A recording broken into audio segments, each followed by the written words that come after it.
Assalamu alaikum wa rahmatullahi wa barakatuh. Paix sur ceux qui suivent la guidée. Paix et bénédiction sur le prophète sallallahu alayhi wa sallam, sur ses compagnons, ses amis, sa famille, ainsi que sur tous ceux qui le suivront de bonne foi jusqu'au jour du jugement. Je fais des efforts parce que je suis encore malade pour quand même essayer de parler de ce qui se passe dans l'actualité en direct, enfin le plus en direct possible, parce que parfois j'attends volontairement pour avoir des compléments d'information, etc. Et pour avoir des réactions plus construites et intéressantes pour ceux qui écoutent, Inch'Allah. Plutôt que j'ai intitulé ce message sur le thème de l'injustice. Donc c'est un sujet un peu général. Pourquoi? Parce que je ne veux pas énumérer, faire un audio spécifique sur chaque chose injuste qui se passe, parce que sinon on se retrouve à 5-6 audios pour parler d'un même problème. Donc autant le regrouper dans un audio et plutôt détailler dans le contenu.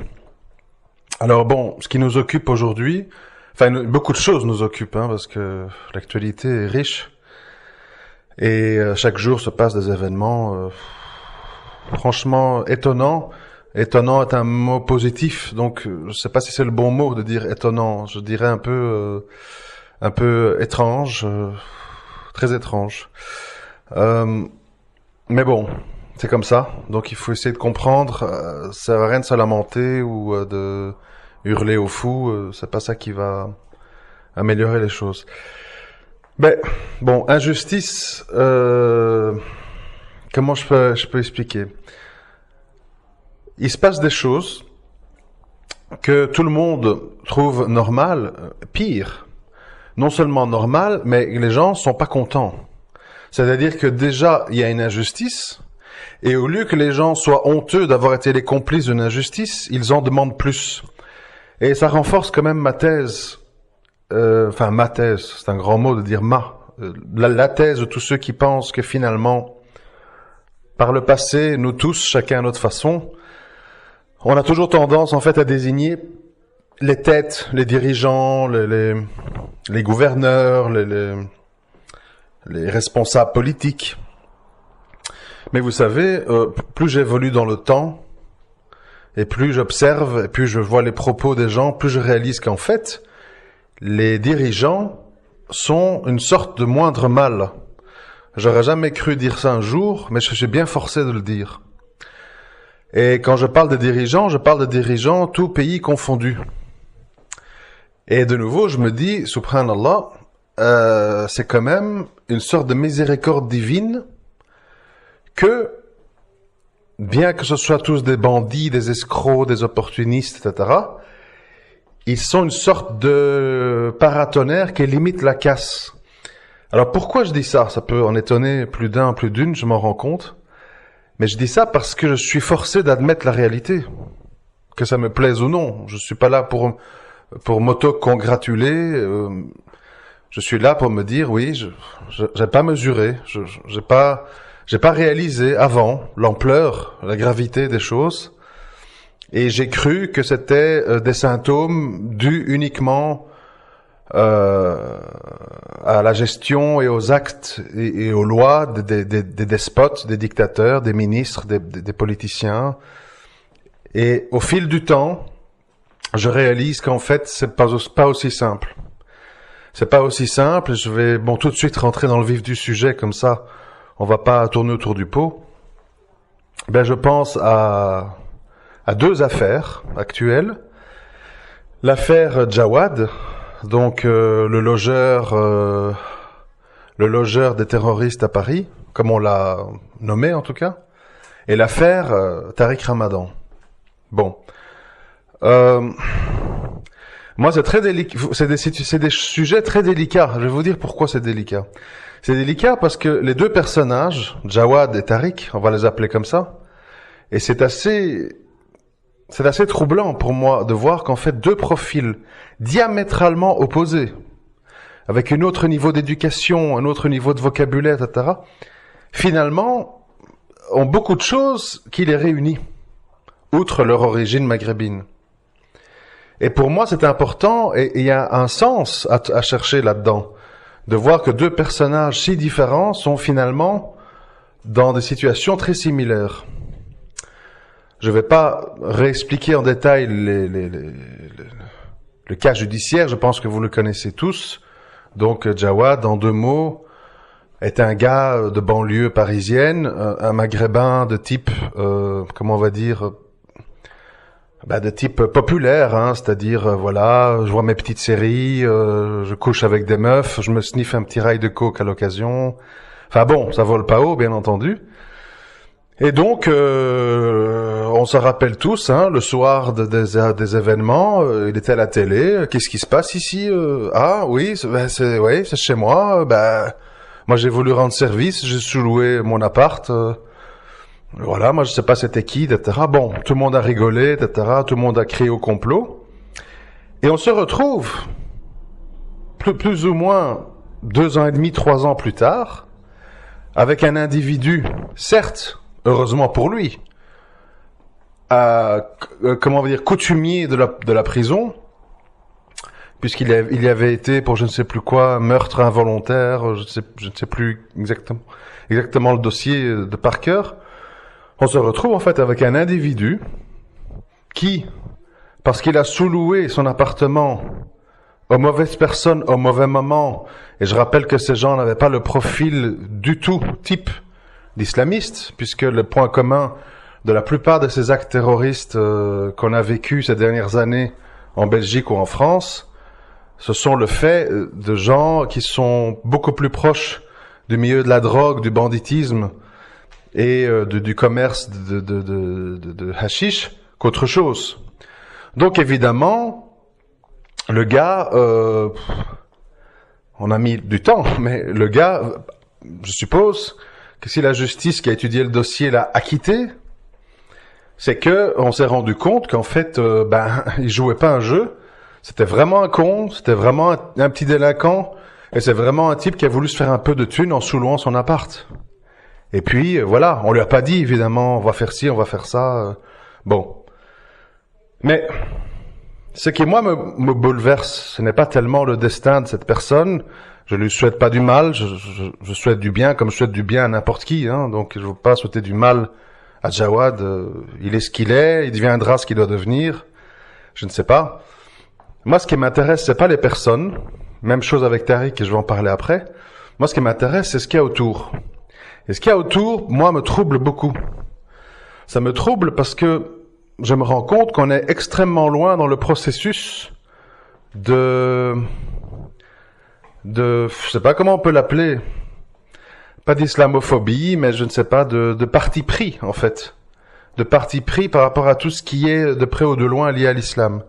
Puisque la justice française, qui n'est quand même pas la justice saoudienne, ou la justice pro-maghrébine, croyez-moi, la justice belge ou française, si elle a le moindre doute de culpabilité de quelqu'un, elle va pas du tout s'abstenir de condamner. Dans mon cas, je rappelle, encore une fois, je n'avais aucun lien avec aucun jeune, aucune écoute téléphonique ne me raccordait à quelqu'un, aucun transfert d'argent, etc., etc., etc. Mais des doutes ont fait que il y a eu 2 ans d'emprisonnement préventif.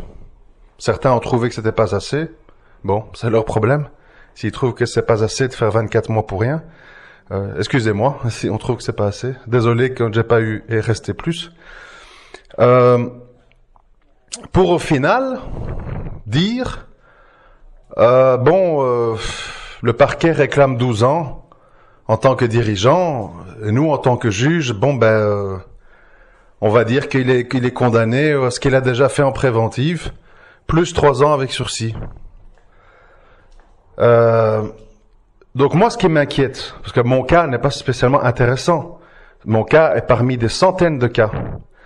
Moi, ce qui m'inquiète, c'est que je vois en fait que quand on est dans un dossier teinté d'islamisme, de radicalisme, de terrorisme, on n'est plus du tout dans le bon sens. Je voudrais quand même vous dire une chose. Vous ne connaissez pas tous le milieu de la prison, heureusement, ou malheureusement, ça dépend, parce que pour certains, ça peut faire du bien. Dans la vie d'un homme, 24 mois, 36 mois, c'est pas anodin. C'est pas ah désolé, vous avez passé 2 semaines en prison pour rien. Vous savez, en prison, quand on n'a pas l'habitude, et encore ça dépend dans quelle prison on tombe, dans quel genre de centre de détention, au début, c'est extrêmement choquant. Extrêmement choquant parce que tous ceux avec quoi on n'est pas familier, on est choqués. Les bruits, colmater les portes pour pas qu'il y ait des souris rentrent le soir, les coups de clé sur la porte pour vous réveiller ou pour vous dire que c'est l'heure de fermeture, les cris, les ordres.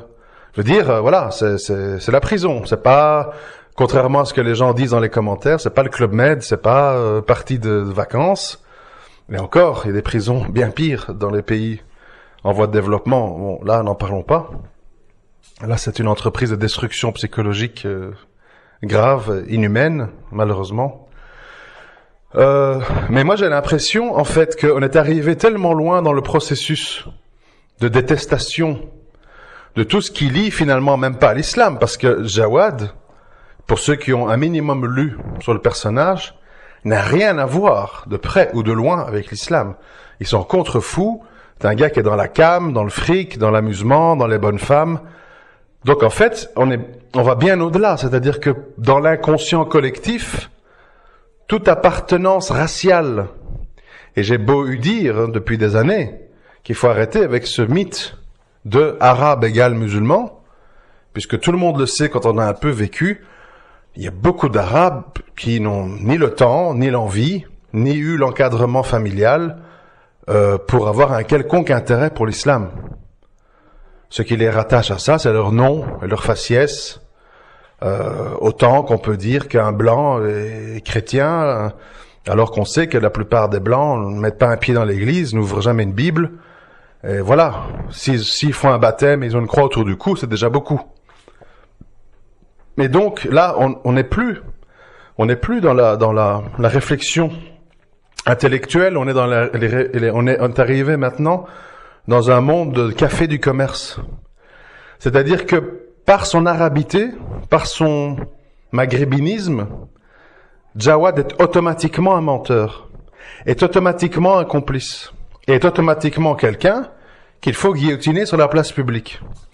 Pour au final, 3 ans plus tard, dire que non. Et en plus que le gars, il a fait 3 ans pour rien, on a les gens qui sont pas contents. Ouais, voilà, la justice en France, on s'est bien fait avoir, il doit bien rigoler, Jawad.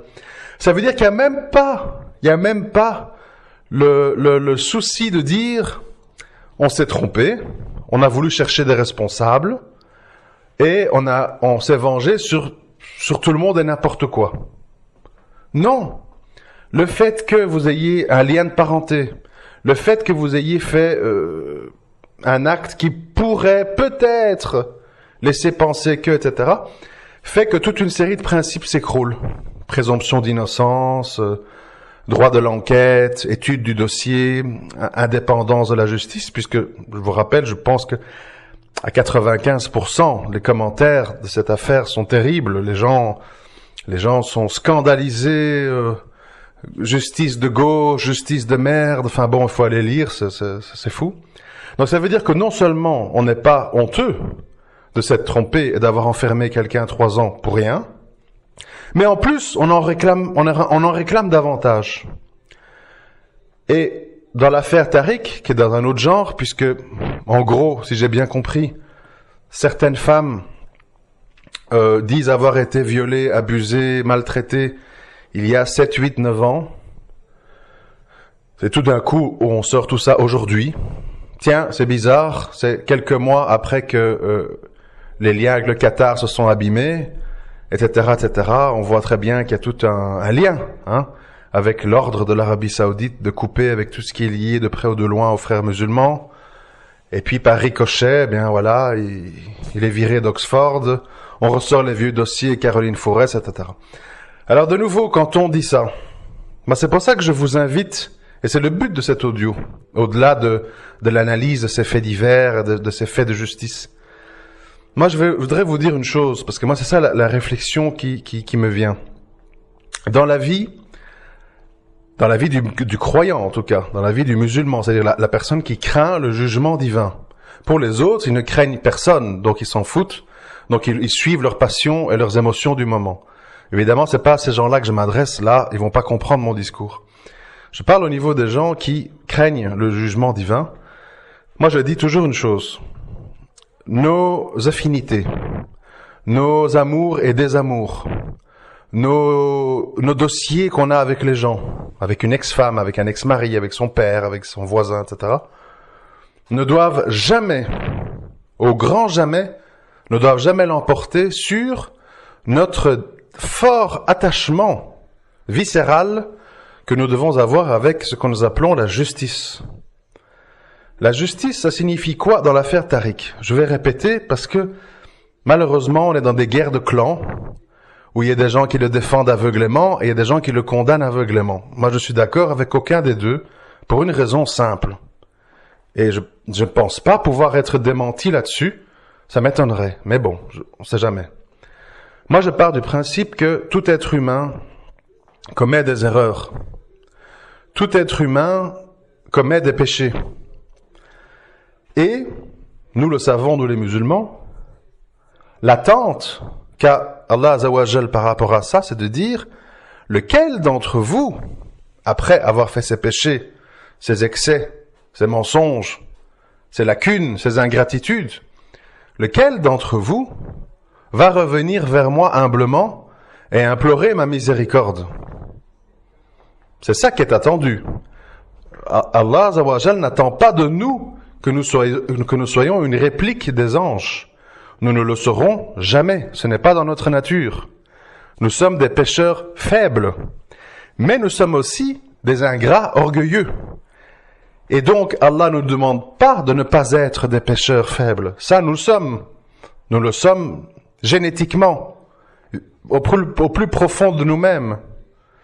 Par contre, nous avons la possibilité, par notre libre arbitre et notre foi, de regretter, de nous repentir et de changer, si nous arrivons à piétiner notre orgueil, notre égoïsme et notre ingratitude.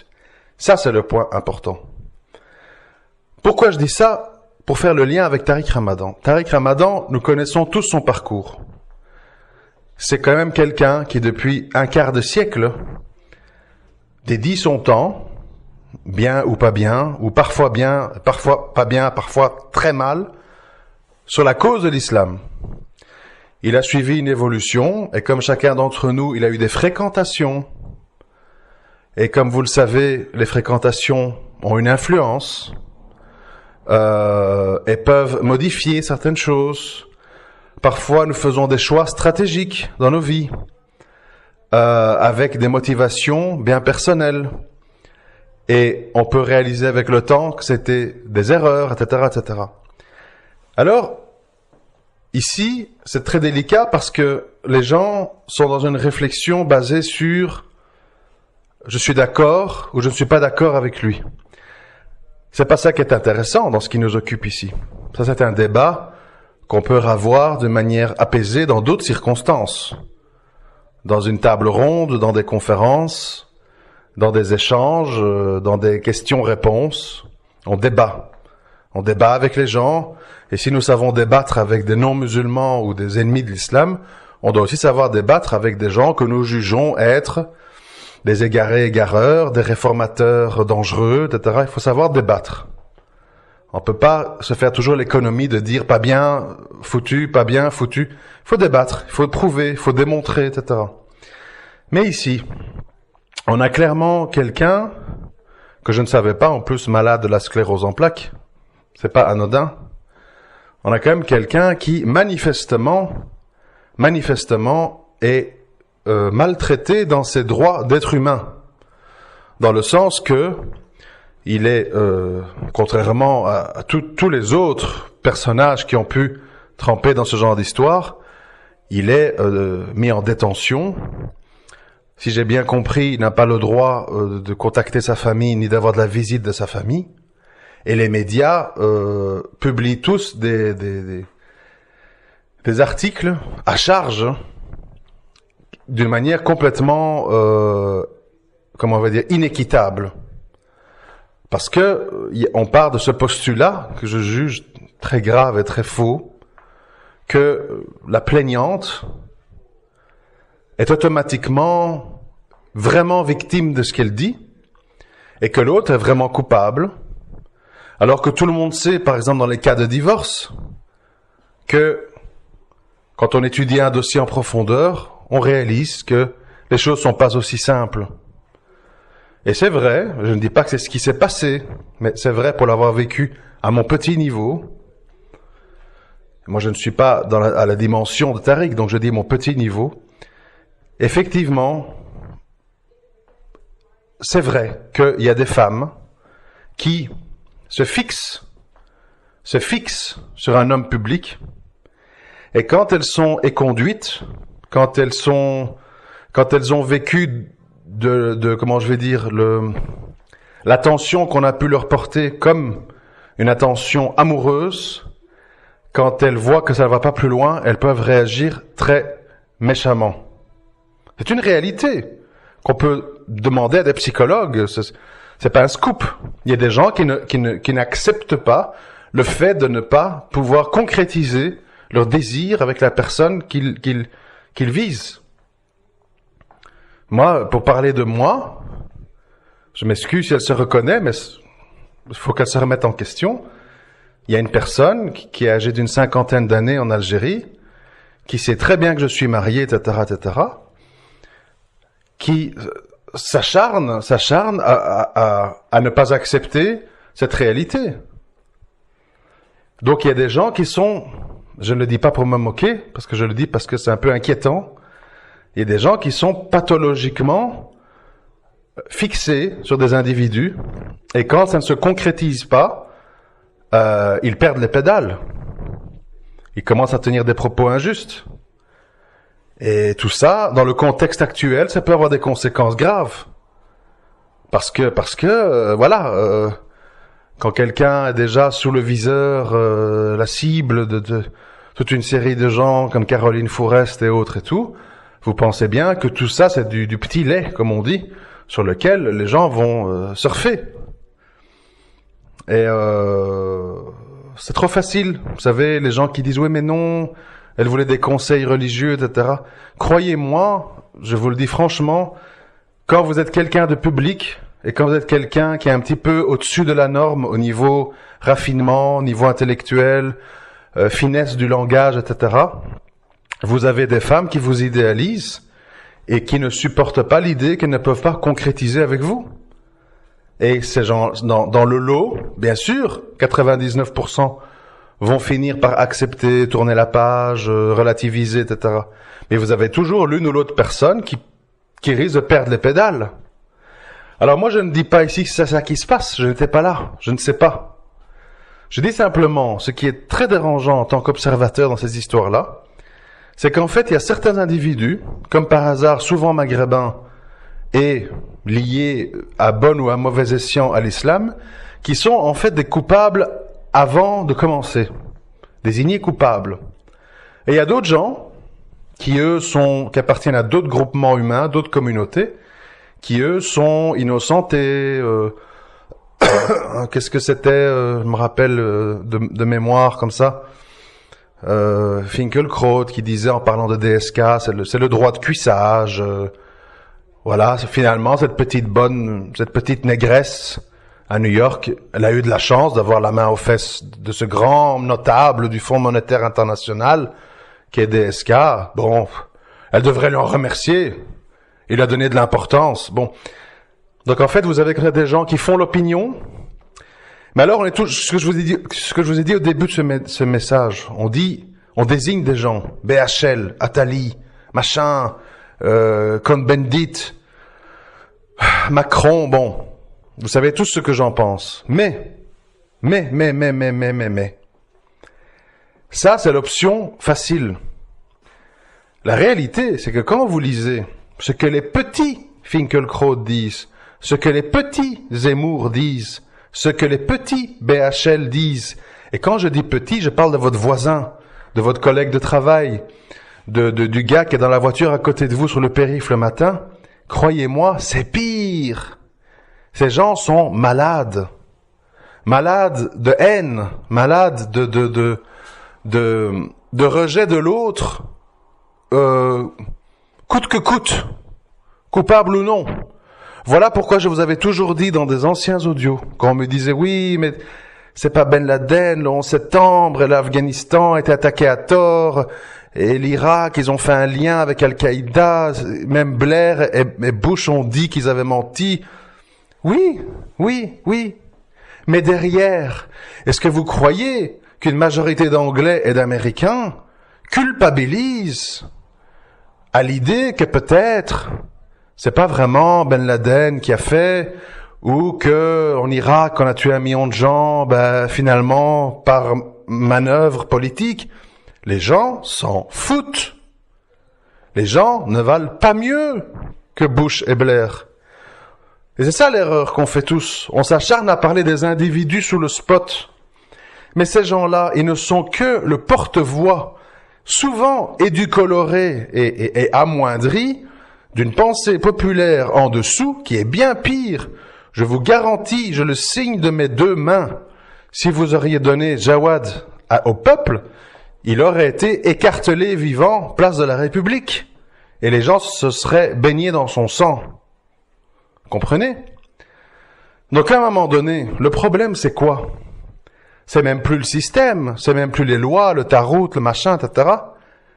Puisque finalement, quand on voit le niveau des gens, c'est moins pire. C'est moins pire. Quand il y a eu l'événement de la statue là en Algérie qui a été abîmée, j'avais fait un audio il y a 1 mois ou 2. On peut dire le gouvernement algérien, machin, etc. Mais allez lire ce que l'Algérien moyen en a à dire. Ça fait peur. Peur de bêtises, peur de haine. Ces gens étaient prêts à bouffer vivant ce fou qui a fait ça, tellement ils sont attachés à ça. C'est pour ça que je vous dis l'injustice. L'injustice, en fait, on aime mettre des visages sur l'injustice. Le méchant Sharon, le méchant Bush, le méchant Netanyahou, le Sarkozy ou méchant loup. Sarkozy n'est plus au pouvoir depuis maintenant 2012, ça fait 6 ans. Tout le monde était là, Sarkozy le monstre, Sarkozy le monstre.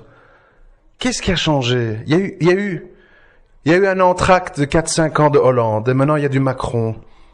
Vous ne comprenez pas, ces gens ne sont que des miroirs de la société. Et ils ne font que répercuter, c'est pour ça qu'ils sont élus d'ailleurs, ils ne font que répercuter ce que la rue veut en étant moins totalitaire. Parce que j'ai dit Jawad, mais Tariq c'est la même chose. À part quelques gens qui ont fait des conférences avec lui, qu'ils connaissent un peu dans les milieux de gauche, altermondialistes, etc., tout le monde veut sa tête. Des féministes d'extrême gauche jusqu'aux islamophobes d'extrême droite. Parce que les gens ne sont pas à la recherche de la justice, ne sont pas à la recherche du juste milieu. Les gens veulent du défoulement. Les gens veulent pouvoir vider leur sac.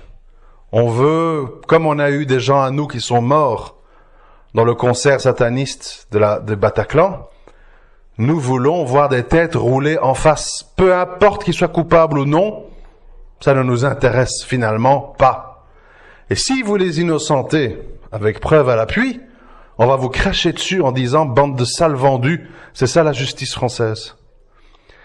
Donc finalement, le bilan qu'on fait de tout ça, et c'est la même chose pour la population maghrébine. Quand on parle de la chaîne de télévision 2M, quand on parle de Bouteflika, quand on parle en fait de ce qui est visible, en fait on fait fausse route. On fait fausse route parce que ce que ces gens cachent, c'est des gens qui sont bien pires qu'eux. Donc, si nous sommes des vraies personnes contre l'injustice, on est obligé à un moment donné de faire le constat douloureux que l'humain, ignorant, manipulable, mais Moi, ça me dérange de dire manipulable parce que est-ce que s'il n'y avait pas BFM et CNews, le français moyen aurait une autre opinion de l'islam? Je suis pas sûr. Je suis pas sûr. D'ailleurs, ils ont leur réseau à eux, avec leurs héros, Conversano, Boris Lelay et compagnie, qui passent pas à la télé. Heureusement. Imaginez un Boris Lelay qui a une chronique sur BFM. Qu'est-ce qui se passe? C'est la nuit des longs couteaux demain en France. Donc, si vous voulez, c'est devenu très compliqué parce que on a l'étrange sentiment que ces médias injustes, évidemment, injustes, ne font peut-être pas l'opinion, ils la reflètent. Je répète, ils ne font pas l'opinion, ils la reflètent. Et c'est pas du tout rassurant. Parce que ça veut dire que les gens, vous voyez ce qui s'est passé en Yougoslavie il y a 20-25 ans, les Croates ont tué des Serbes, les Serbes ont tué des Bosniaques ont tué des Croates, enfin bref, tout le monde s'est entretué. Ou au Rwanda avec les Hutus, les Tutsis, qu'est-ce qu'on dit chaque fois? Ah, le méchant Milosevic qui a excité les Serbes, et truc criminel de guerre, on va les juger à La Haye, et Radio Mille Collines a excité les Hutus pour tuer les Tutsis. Mais moi, ce que je crains de devoir admettre, c'est qu'en fait, les gens sont bien pires que ce qui se dit dans ces médias. Et ce que un Milosevic a dit, il l'a dit pour faire plaisir à un peuple qui lui-même était anti-croate, anti-bosniaque à la base. Vous voyez, moi j'ai horreur de cette histoire de désigner des têtes comme coupables. Je l'ai dit aussi dans l'histoire de Jean-Louis Denis, quand on a dit, à tort, les mamans, il a influencé les enfants, etc. C'est faux. C'est faux. Tous ces jeunes, excités par les crimes qu'ils voyaient sur YouTube, par les débats qu'on voyait à la télé, le méchant Bachar, il enterre des gens vivants, des femmes violées, on leur met des rats dans le vagin, etc., étaient en demande de radicalité, étaient en recherche de radicalité. Ils étaient sous pression à la base. Et après, ils cherchent à canaliser tous ces ressentiments à travers 1001 personnes qu'ils jugent, à tort ou à raison, comme étant des gens qui ont compris leur révolte et qui sont donc eux-mêmes extrémistes et qui donc vont être dans le parti pris avec eux. Et quand on incite ces jeunes, comme moi je le fais depuis des années, à, certes, de l'honneur, de la fierté, du sens des valeurs, mais à ne pas tomber dans les raisonnements faciles, les injustices et les actes destructeurs tels que du terrorisme ou du meurtre d'innocents, on est mis hors jeu. Ouais, Abou Rayhan, c'est un light. Il était bien avant, maintenant, non, il réfléchit trop, il philosophe, c'est pas intéressant, on veut du trash, on veut du clean, blanc ou noir, on tue ou on tue pas, on tranche les têtes ou pas. Nous, que philosopher pendant 1h30 autour d'un audio, ouais, Abou, c'est bien joli au début, pour un peu comprendre le désaveu et tout, mais après, il est hors du coup, c'est un vieux con. Alors c'est facile, après, de dire, ah, ces jeunes, ils ont cherché des vieux gourous pour les exciter. Non, ils étaient excités à la base. Et ils cherchent d'autres excités pour s'auto-exciter entre eux. Et si on n'est pas assez excité, on est mis hors du coup. J'ai horreur, moi, des gens qui sont dans les conclusions hâtives, dans les recherches de responsables rapides, en dédouanant toute personne de son libre arbitre et de ses libres choix. C'est totalement faux. Totalement faux. Et pour revenir au sujet, croyez-moi, si le peuple n'avait pas la bride des lois, des interdictions, de l'état de droit, en fait, nous serions dans une boucherie, déjà, dès à présent, en Belgique et en France. Il y a un potentiel de haine, il y a un potentiel de désir d'en découdre qui est très important. Et donc, à un moment donné, il ne faudrait pas se tromper et penser que l'État ou les infrastructures étatiques sont le nœud du problème. C'est peut-être le dernier rempart avant une déferlante de haine incontrôlable de part et d'autre. Et donc, je le répète, le musulman est quelqu'un qui cherche la vérité et qui fait attention de ne pas tomber dans des raisonnements injustes par facilité et par paresse intellectuelle. Si eux veulent être des paresseux et dire, ouais, tous les Maghrébins, dans le fond, c'est des islamistes, ils cachent bien leur jeu, taquilla, allez, tuez-les tous, on va pas faire dans le détail. Ça, c'est leur problème, parce que ces gens n'ont pas peur de Dieu. Nous, on peut pas faire ça. Nous, voilà pourquoi je suis contre les attentats et les histoires à l'aveugle contre des innocents. On ne peut pas taper dans le tas, on peut pas dire, ouais, finalement, ils sont tous plus ou moins d'accord. Non, c'est pas vrai. C'est faux. Nous avons un devoir, je l'ai souvent dit, nous avons un devoir de réserve et nous avons le devoir de dire, même si c'est une source d'affaiblissement, si c'est une source de préoccupation morale contraignante, on ne peut pas faire des jugements de masse à l'emporte-pièce, ce serait être un injuste. Si eux veulent être injustes, c'est leur problème. Quant aux gens de chez nous qui sont injustes, ou qui sont des pervers, ou qui sont des hypocrites, etc., bien sûr qu'il faut condamner leurs propos. Bien sûr qu'il faut faire entendre une autre voix. Mais il faut jamais oublier, et il faut jamais perdre de vue que nous souhaitons dans notre fort intérieur que tout être humain, aussi mauvais soit-il, ait un éclair de bon sens et revienne vers la vérité et la justice, aussi perdu soit-il. Et je rappelle que Allah est capable de tout, et ça n'aura pas été la première fois que des gens très perdus se rattrapent, et des gens qui croyaient bien guidés, pleins d'orgueil, au final, baissent les bras et deviennent des injustes. C'est un marathon, cette affaire, ce n'est pas un sprint. Et le musulman craint sa propre personne, sa propre déviance, et quand il désigne les mensonges ou l'hypocrisie de certaines personnes, il le fait dans l'état actuel des choses et avec l'espoir que cette personne va changer ça. Et c'est possible, ça arrive tous les jours que des gens changent. Vous connaissez tous les histoires de ces dirigeants d'extrême droite en Hollande ou en Allemagne qui, à force de lire le Coran pour le critiquer, se sont convertis. Donc je n'ai pas dit, je tombe pas dans le truc bisounours, on est tous des musulmans potentiels, il faut pas juger personne, c'est pas ça que je dis. Je dis, on juge les gens sur ses positions présentes, en sachant que cette créature est une créature en mutation et en évolution et peut se transformer. Est-ce que quelqu'un ici peut tendre son cou en dessous d'un sabre et dire « Je mets mon cou à trancher que jamais jusqu'à la fin de sa vie, Attali ne deviendra musulman ».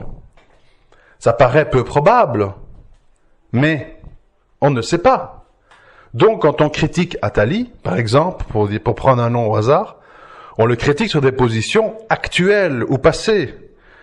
Et on combat ses idées, on combat ses prises de position, pas l'individu. Pas l'individu de chair et de sang, qui est un individu en mutation. Comment il va terminer, on ne le sait pas. En attendant, il dit des choses critiquables. Ou pas, ça dépend. Je connais pas le dossier Attali. Bon, c'est un détail. Et voilà pourquoi je dis, quand on parle de Jawad ou de Tariq, il y a des gens qui croient être justes, mais qui le sont pas, qui vont dire ouais, Jawad, c'est un petit délinquant, je m'en fous. Tariq, le grand professeur Tariq, il faut lutter, il faut se battre, etc. Bon. Ben, vous savez, c'est un peu injuste. C'est injuste parce que un innocent, c'est un innocent. Même si c'est un con, même si c'est un chiteux, etc. Un innocent, c'est un innocent. Et un musulman n'aime pas voir l'innocence bafouée. On ne juge pas les individus, ça, évidemment, voilà. Mais c'est pas parce que quelqu'un parle bien ou a une bonne éducation qu'on doit avoir plus pitié que de lui. Non, nous n'aimons pas l'injustice. Qui qu'en soit la victime. Moi, quand je vois un chien qui est tiré derrière une moto, qui est en sang, qui est battu, je sais pas quoi, je souffre. Pas parce que je suis un sentimental bébête, parce que je n'aime pas l'injustice. Même si ce n'est qu'un animal, oui, mais le problème, c'est que ce que ça sous-entend, c'est le même mal, c'est-à-dire faire souffrir une créature vivante innocemment. Mais ça peut aller loin, je veux dire, Un musulman ne peut pas aimer l'injustice, c'est pas possible. Et il ne doit pas être fermé sur qui en est victime. Moi, si je vois un petit enfant kurde du PKK qui est giflé, torturé, je ne sais pas quoi, on lui arrache les cheveux, les ongles, je peux pas cautionner. Même si j'aime pas le PKK. Il faut raison garder. Et c'est la même chose sur laquelle on doit faire ça dans le reste. On peut pas, par facilité ou par rejet de certains individus, fermer les yeux sur des injustices en disant « ouais, mais bon, c'est bien mérité ». On sait pas, on sait rien. C'est Allah qui punit.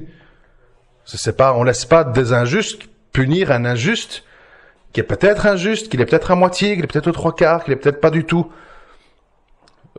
Moi, Tariq, comme toute autre personne, quelqu'un qui doit être jugé, s'il est accusé de certaines choses, comme vous, moi, enfin tout le monde, oui, il doit être jugé, mais il doit être jugé dans le bon sens, par des spécialistes, par des gens qui ont étudié le dossier, par des gens qui sont neutres. On peut pas avoir des enquêteurs ou des juges qui prennent parti, ou qui ont du parti pris. C'est pas possible. On a vu tous les jours ici dans des procès de terrorisme, il y a eu des graves injustices à cause de ça. Des gens dans un même dossier, qui avaient pris 7-8 ans en première instance, ont pris 15 en appel parce que le deuxième juge était quelqu'un qui a été touché dans sa chair par les trucs de terrorisme. Ça devrait pas être permis, parce qu'un juge est un être humain. Donc il est pris par des émotions. Et s'il n'est pas neutre face à un événement, eh bien fatalement, il va pas émettre un jugement neutre. Et malheureusement, alors que c'est encore le moins grave que dans beaucoup d'autres pays, ne parlons pas de la justice égyptienne ou autre, ben malheureusement, vous pouvez passer comme ça de 8 à 15 ans de prison sur la base d'impressions, sur la base d'une tendance du juge. C'est dur, hein. C'est très dur. Et normalement, tous les gens de bonne volonté, musulmans ou non, devraient tous se battre pour une justice la plus équitable, la plus juste possible. Moi, je l'avais écrit dans le cas de Abdessalem, qui a dit je n'ai pas peur de vous, je ne vous reconnais pas, etc., etc. Moi, je partage pas ce point de vue, parce que il y a deux solutions. Si moi j'étais à sa place, il y a deux solutions. Soit on assume. On dit, voilà, pour moi, nous sommes en guerre. Vous tuez des musulmans ailleurs. Moi, j'estime que, voilà, tuer des Français de manière indiscriminée, c'est l'équivalent de vos bombardements, machin, chez nous. J'ai fait mon devoir. Bien entendu, ça vous plaît pas. Eh bien, jugez-moi. C'est normal, je suis incarcéré. Je suis dans vos griffes, entre guillemets. Moi, j'ai fait ce que j'ai estimé juste. Sur la base de ça. Et maintenant, j'attends votre verdict. Je suis citoyen belge. J'étais incarcéré en Belgique et en France parce que bon, enfin bref, les actes ont eu lieu sur deux endroits. Eh bien maintenant, faites ce que vous avez à faire. Moi, j'ai fait ce que j'ai eu à faire. Ça, c'est la première solution. Assumer. Pas commencer à dire oui, mais de toute façon, les musulmans sont mal jugés. Mon silence ne veut pas dire que je suis coupable. Pour moi, c'est pas un discours valable, c'est mon avis. Deuxième solution, dire je suis innocent dans le sens que j'ai des circonstances atténuantes. Voilà, j'étais très influençable, manipulable, faible, sous l'influence du shit. Et mon copain de quartier d'enfance, Abaoud, m'a influencé, m'a endoctriné. Alors j'ai été, puis j'ai changé d'avis, j'ai eu peur, je me suis enfui. Expliquez, ce qui est peut-être la vérité, je n'en sais rien. Mais ne rien dire, c'est-à-dire ne pas assumer dignement comme un combattant, ou ne pas justifier son innocence en expliquant son cas, je trouve que c'est pas des attitudes responsables. Et normalement, un musulman, quand je dis doit être juste, il doit être juste envers lui-même aussi. En se disant, je vais peut-être passer 20-30 ans de ma vie en prison, j'aimerais bien, ne fût-ce que pour moi-même, savoir pourquoi. Alors si je suis innocent, au moins je m'explique. Et puis après, arrivera ce qu'arrivera. Et si je suis coupable, je vais de toute façon ramasser plein la tête. Donc autant que je je me positionne de manière respectueuse, quoi. Voilà, c'est la guerre. Vous jetez vos bombes, nous faisons ça. J'ai estimé que c'était juste. Est-ce que c'est vrai ou pas, j'en sais rien. Maintenant, condamnez-moi ce que je dois être condamné. Voilà. Bah, les gens vont pas applaudir, évidemment. Mais, au moins, on dit, bon, bah, voilà. Pour lui, il voit les choses comme ça. Ben, voilà, on a compris. On a compris le fonctionnement psychologique de ce garçon. Et voilà, on va le condamner à X années, et puis on verra, ça va le faire réfléchir. Enfin, bref. Mais je vois que, voilà, on est dans les luttes partisanes, on est dans les raccourcis. Si vous en venez à expliquer votre innocence, on voit ça comme si vous êtes faible, voire un traître, hein, puisque moi je l'ai vécu, hein, quand moi j'ai expliqué la vérité au palais de justice, et que j'ai dit, je suis très étonné de me retrouver ici, après 2 ans de détention sur le banc des accusés, parce que j'étais fréquemment convoqué par la sûreté de l'État, qui savait très bien qui j'étais et qui je n'étais pas. Quand j'ai dit ça a été interprété comment? Pas comme le gars, il dit la vérité, voilà, il explique les choses. Ça a été interprété par « Ah, on savait qu'il était louche, Abou Rayhan. Voilà l'histoire. Ah, c'est pour ça qu'il a fait que 2 ans. Ah, voilà. » Donc on cherche un vecteur pour alimenter son idée préconçue sur la personne. Au lieu d'entendre ce qu'il faut entendre, c'est-à-dire quelque chose de très simple. Le gars a eu des démêlés judiciaires en 2010. Et entre 2010 et 2014, se sont passées 4 années entre ces 2 arrestations, parce que la première, il n'y a pas eu de prison, il y a eu une journée d'audition. Pendant les 4 années entre les 2 arrestations, il a été fréquemment convoqué pour le questionner. Ça me semble logique, ça me semble pas fou, non? Oui, je suis, je ne sais pas, sur les listes de la justice, de la police, et donc, des fois, on me contacte, on me convoque. Et ça, les gens ne comprennent pas. Pourquoi ils comprennent pas? Parce que leur mobile, c'est pas la justice. Leur mobile, c'est, on va chercher à savoir si nos idées qu'on avait sur le gars sont fondées. Et donc, tout est interprété sur le prisme de cette injustice. Et c'est ça que je veux dire qu'il faut pas tomber dans le cas d'un Jawad ou d'un Tariq. Oui, on n'aime pas les chiteux, cocaïnomanes qui s'en foutent de leur religion comme Jawad. Mais ça ne doit pas nous empêcher de nous demander est-ce qu'il est innocent ou coupable. Oui, on n'aime pas les appels à la démocratie et à la sécularisation de l'islam de Tariq Ramadan. Mais ça ne doit pas nous empêcher de nous dire est-ce qu'il est coupable de viol ou pas. Et s'il ne l'est pas, il n'a pas à être condamné pour ça. Il a à être discuté et contredit sur ces discours sécularisants. C'est très dur d'être quelqu'un de juste parce que notre âme a toujours soif de vengeance et soif de vouloir asseoir ses convictions. Enfin voilà, il y a matière à méditer.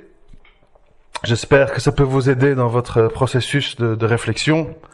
Mais c'était un petit peu mon ressenti par rapport à tout ce que je vois dans les médias actuellement. Je vous remercie de m'avoir écouté. À très bientôt, Inch'Allah. Assalamu alaikum wa rahmatullahi wa barakatuh.